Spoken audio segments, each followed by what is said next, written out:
So what happens when the full power of the White House is aimed not at another country, but at a single American company?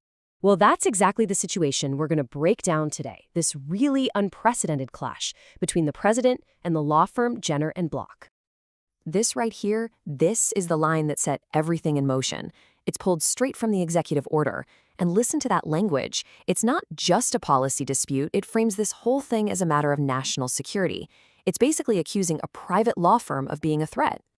All right, so how did we even get here? Well, it all started with one single document, signed by the president, that just sent absolute shockwaves through the entire legal and political world. The date to remember is March 25th, 2025. This is the day the executive branch did something pretty extraordinary. It called out a specific private law firm by name. This wasn't some broad policy that affects a whole industry. No, this was a direct, targeted action.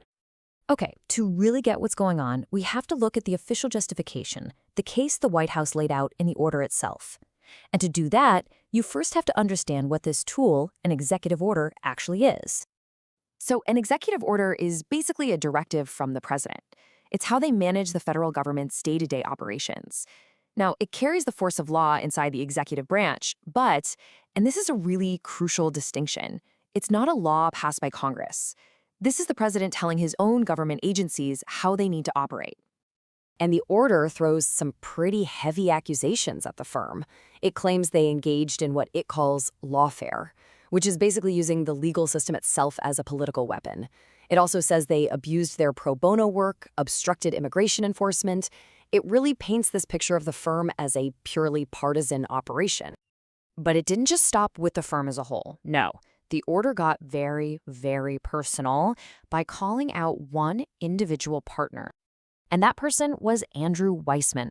The order calls him unethical and directly ties this whole action back to old grievances from Robert Mueller's special counsel investigation.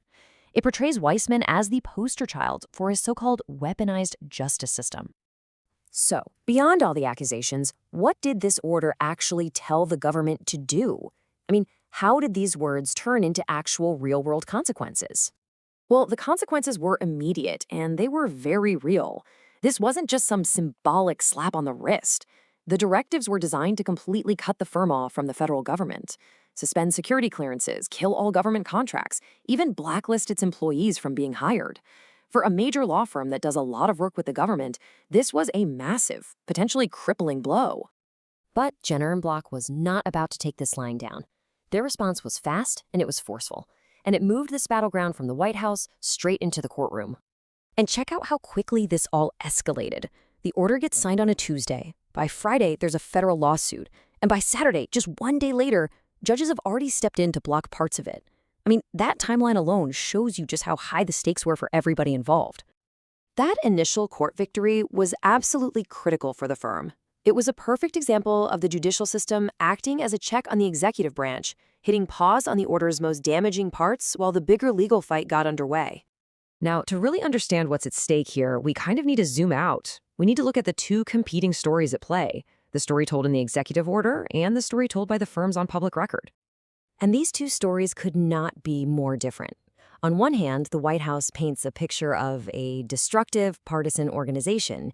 But on the other hand, you have the firm's decades-long public reputation as a national leader in pro bono work. That's free legal services for the public good. And that reputation is built on some seriously landmark Supreme Court cases.